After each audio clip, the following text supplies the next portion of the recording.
Terry is an incisive author. Nobody becomes successful by using their weaknesses, and we have to be conscious about using our strengths to mitigate the impact of our weaknesses on our lives.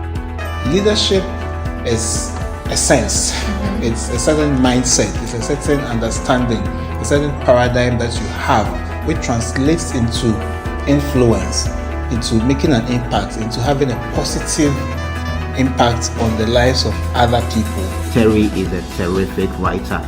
Terry's books are not only relevant for the development of potential and capacity, they are also essential for the refinement of ethics and character. Everybody needs a Terry Monte book. Get them from reputable online stores and libraries. Connect with us by phone, email, or social media.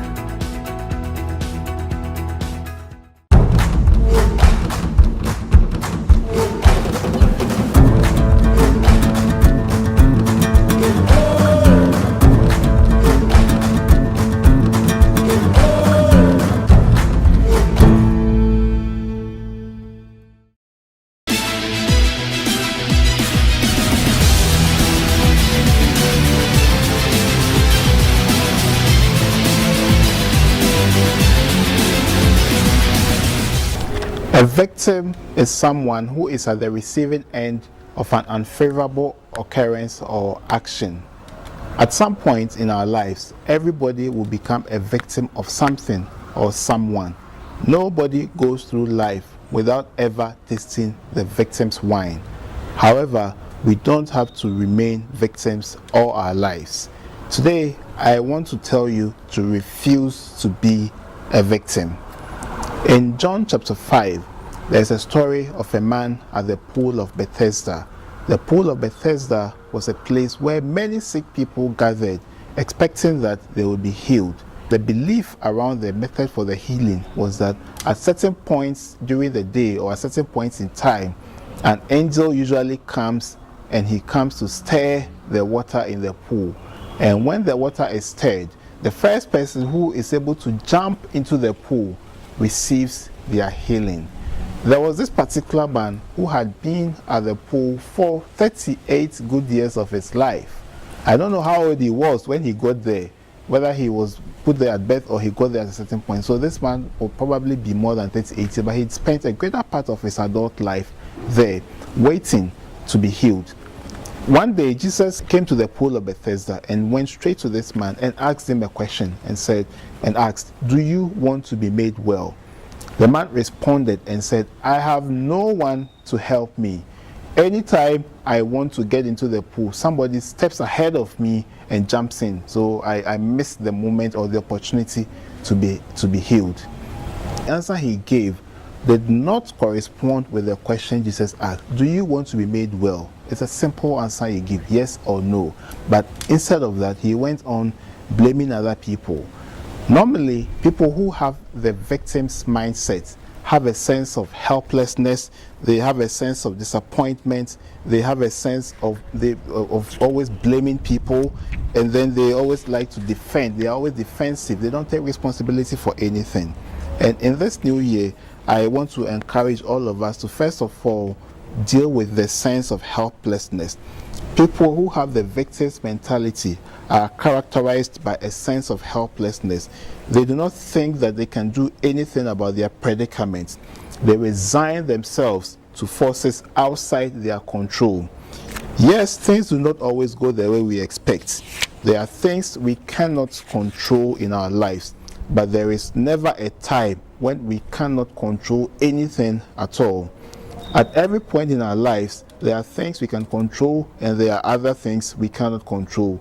The problem with victims is that they focus so much on what they cannot control that they lose sight of what they can control, and that gives birth to a sense of helplessness.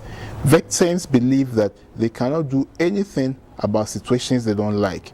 They also believe that their fortune in life will come from somewhere else.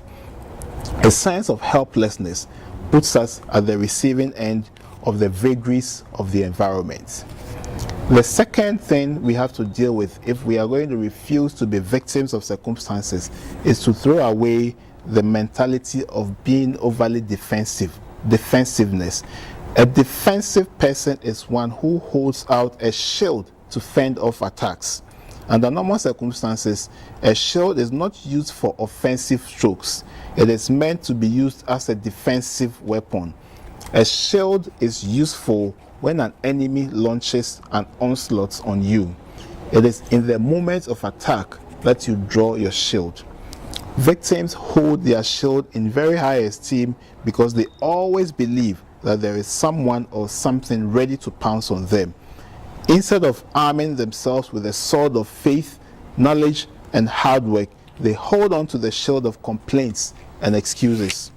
Instead of looking for ways out of their misery, victims are good at explaining why they are not cruising in life. A defensive mindset cripples your life and makes you a victim of circumstances. Third thing we should do to refuse to be victims of circumstances is to deal with the mentality of apportioning blames. Blame apportioning. One of the favorite pastimes of victims is to look into the window and point fingers at others. As an African, I have realized that we are good at blaming the West and the global system for our underdevelopment. We like to talk about slave trade, colonialism, racism, and unfair trade practices. However, we fail to acknowledge that slave trade was a transactional interaction that occurs between two willing parties. We supplied and they bought. We overlook the fact that colonialism was not instituted through acts of conquest, but was made possible by our ignorance. It is not their fault that we were ignorant. Governments, instead of focusing on solving problems, prefer to blame past governments for the challenges that confront our nations. Political parties in opposition are more focused on making certain governments look bad rather than proposing alternative solutions to our challenges. Until we take definite steps to address corruption, incompetent leadership, and senseless traditions, the story of Africa will only get worse and sadder. Likewise, at our individual level, we like to play the blame game. We point fingers at our employers for not paying us well enough, instead of reining in our inordinate expenditure patterns. We blame our dead parents who did not leave inheritance for us, instead of focusing on how we can create inheritance for our children's children. Victims don't take responsibility for their lives. They blame others to court pity. The final thing I'll talk about before I go, especially when we are dealing with how we refuse to be victims, is bitterness. Bitterness is a common emotion exhibited by victims. A bitter person is one who harbors pain and regret because of what others have done to them. They freeze their lives and sing from the pity handbook. They want everybody to sympathize with them and to acknowledge that they have not been treated fairly. They deposit offenses in the bank of their hearts with the expectation that people who have offended them will come back and withdraw from those offenses with apology. It may be true that somebody treated you badly, but playing the pity tune or waiting for apology will not help you much. It will only compound your pain, especially if people you feel must understand you do not, or those who offend you don't apologize. It is time to throw away the victim's garments and embrace the victor's cap. Don't just invest in shield. You must own a sword. You must take charge of your life and release all pain and hurt from your heart. So 4 things we must deal with if we are going to refuse to be victims of circumstances. We must deal with a sense of helplessness. We must overcome defensiveness. We must not apportion blame all the time to people, and we must not harbor bitterness in our hearts. This is Terry Mante. Happy New Year.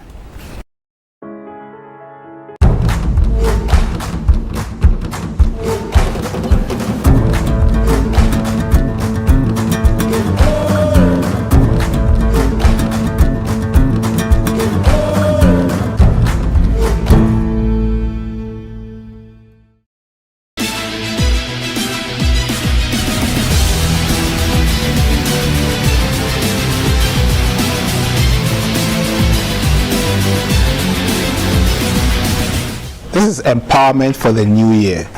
We're talking about living with a sense of legacy. Living with a sense of legacy. Jesus Christ once said, "Whoever desires to save his life will lose it. But whoever loses his life for my sake," that is for Jesus' sake, "will find it."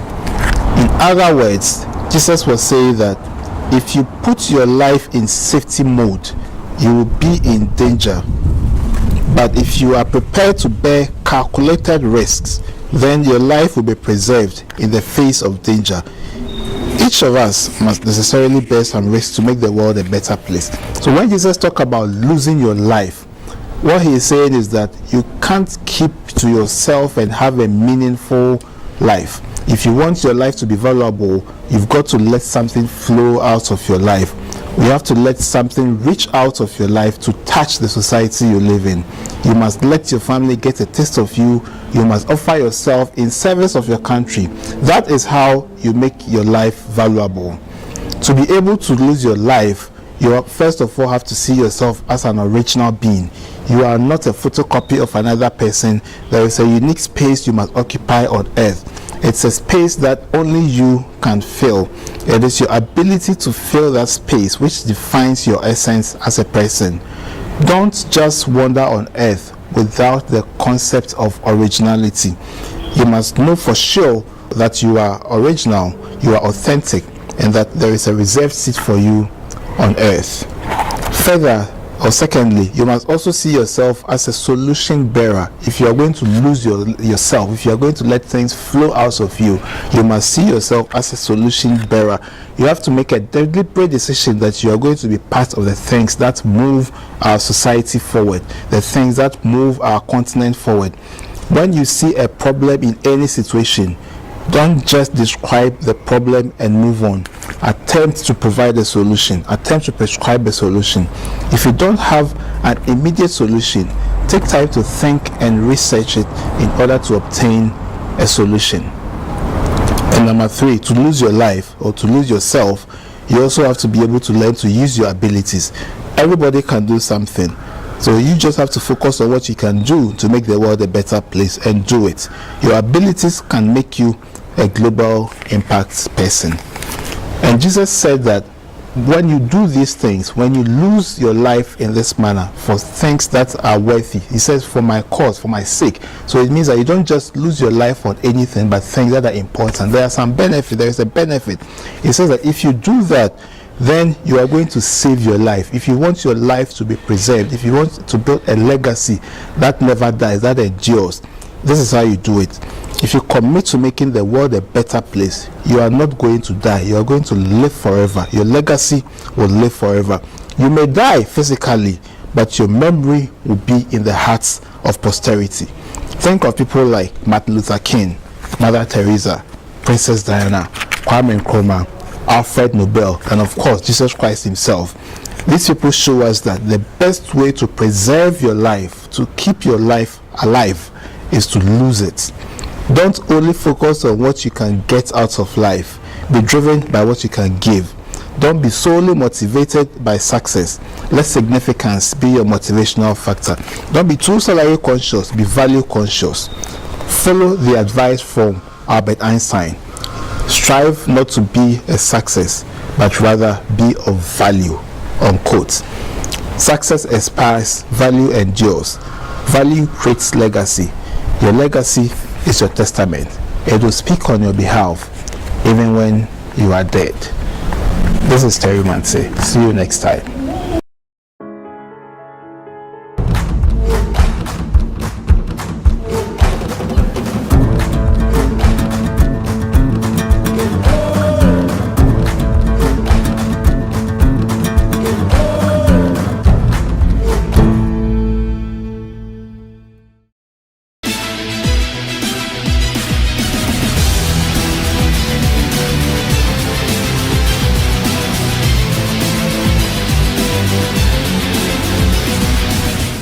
This is empowerment for the new year. I'm talking about simplicity. Simplicity is one asset that is often overlooked by a lot of people. It is a powerful tool for success in personal, professional, corporate, and national development. In our personal lives, we can cultivate elements of simplicity. You can be simple and successful. Simplicity is plain. In its most ordinary explanation, simplicity means being plain. Simple people are plain people. They are not complicated. They are transparent. If you live a plain life, you don't harbor skeletons in your cupboards. This helps you to practice integrity, which is your capital for trust and confidence of people. If you simplify your life, you are likely to live an honest life. It is difficult to trust a person who is not plain. When people are not plain, they are likely to engage in shady deals. That is why in modern governance, transparency and accountability are seen as key pillars for good governance. Also, simplicity is principled. When you are a simple person, you also become a principled person. Principles don't change. A commitment to live a simple life is a commitment to principles. When you devote your life to principles, it reduces uncertainty in your decision making. Principles are your basis for the decisions you make. So anytime you have to make a critical decision in your life, all you need to do is to give recourse to the principles you subscribe to, and there you go. Committing your life to principles reduces stress in decision making. Simplicity is principled. And then the other thing about simplicity is the fact that it is pragmatic. Simplicity makes you pursue things that are practical, things that work. If you want your life to work, especially in this new year, you have to pursue simplicity. Pursuing things that work does not mean doing things that are easy. It means you have the mental discipline to relax and think through complex challenges, break them down into smaller tasks, and implement them in phases. That is simplicity. If you want to reduce stress in your life, adopt simplicity. Be a pragmatist. The next thing I will say is that simplicity is prayerful. Prayer is a strategy for simple people. A person who prays connects with God. By connecting with God, you give him permission to lift your burden so that you can rest in him. When God carries your burdens, it doesn't mean you will have no responsibility or challenge in life. It just means that no challenge or burden will break you.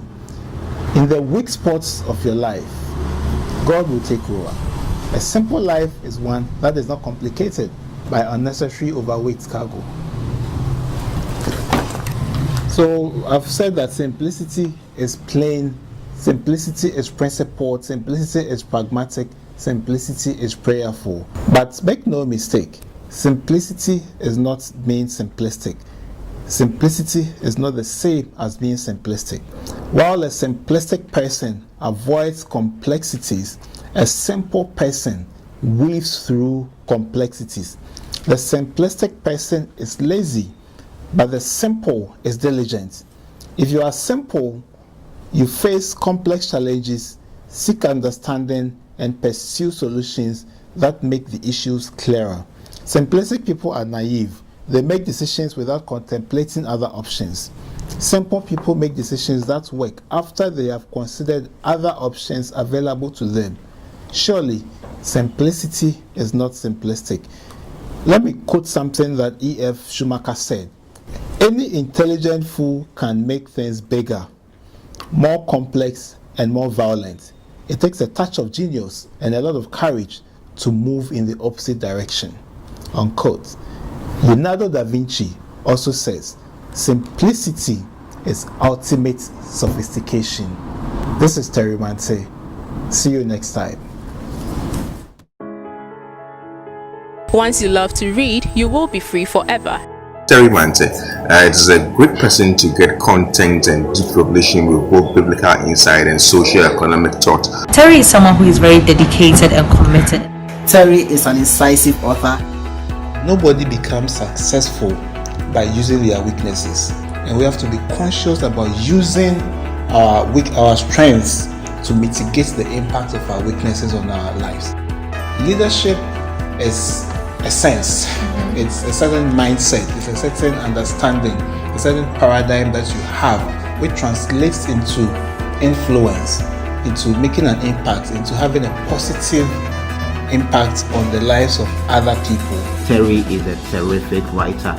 Terry's books are not only relevant for the development of potential and capacity, they are also essential for the refinement of ethics and character. Everybody needs a Terry Monte book. Get them from reputable online stores and libraries. Connect with us by phone, email, or social media.